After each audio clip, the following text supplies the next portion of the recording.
வணக்கம்.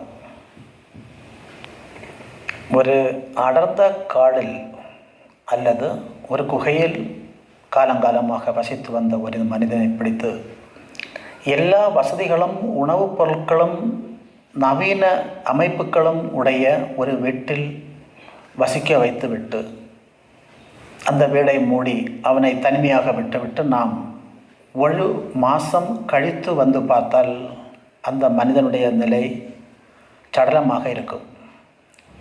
ஏனென்றால் அவனுக்கு அதை உபயோகப்படுத்த, அதாவது அந்த வீட்டில் இருக்கக்கூடிய எதையுமே உபயோகப்படுத்த தெரியாத ஒரு நிலைமை. அதனால் அவன் உணவு உண்டிருக்க மாட்டான், பைப்பிலிருந்து தண்ணீர் எடுக்க தெரியாது, தண்ணீர் குடித்திருக்க மாட்டான், இல்லை வெளிச்சத்தை அறிய சுவிட்சு யூஸ் பண்ண தெரியாமல் இருந்திருக்கும். இதனால் அந்த நிலைமை அவனுக்கு வந்திருக்கும். இதே போல்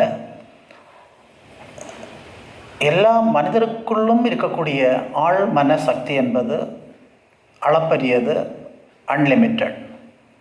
அது எப்போதும் நமக்கு உதவியாகத்தான் இருந்து கொண்டு இருக்கிறது.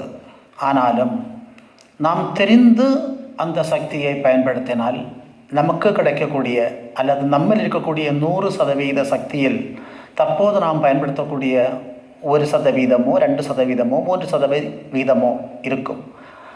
அதிலிருந்து நாம் 60, 70, 80, 100 வரைக்கும் நாம் செல்ல வேண்டும் என்றால் அந்த ஆழ்மன சக்தியை நாம் புரிந்திருந்தால் மட்டுமே அதை செயல்படுத்த முடியும்.